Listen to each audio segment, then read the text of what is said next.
how to check if someone is tracking your iPhone or not. So for that you have to follow this simple step and watch the video till the end. So there are a couple ways to check if your iPhone is being tracked by someone. So let's get started.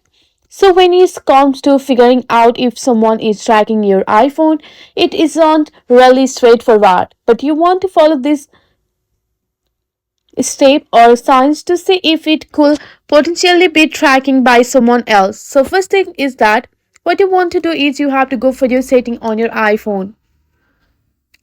Once you are on your setting, you have to go and tap on the general option. So here on your general option, then you have to tap on the iPhone storage.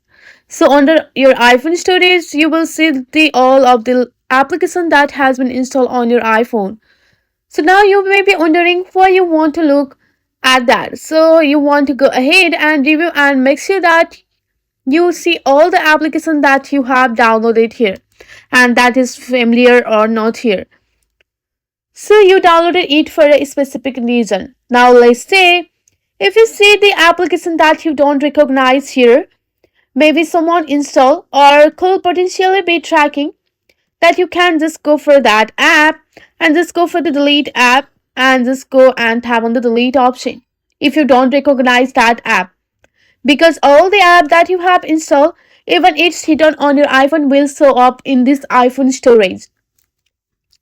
So on the number second, you have to go for your home screen and here you have to look for the find my app. So just go for your app library and just tap on your find my. Once you are on your find my, after that you want to go ahead and click on the devices option here. So once you are on your devices option, you have to look for the devices here and you can just go for the people option here. And you want to see if you have enabled sharing your location with anyone else or not. So if anyone's pop up, that means you may be sharing your location with them. So they can track you or see you wherever you are moving around. So that's it. I hope this video will be helpful for you. Thanks for watching.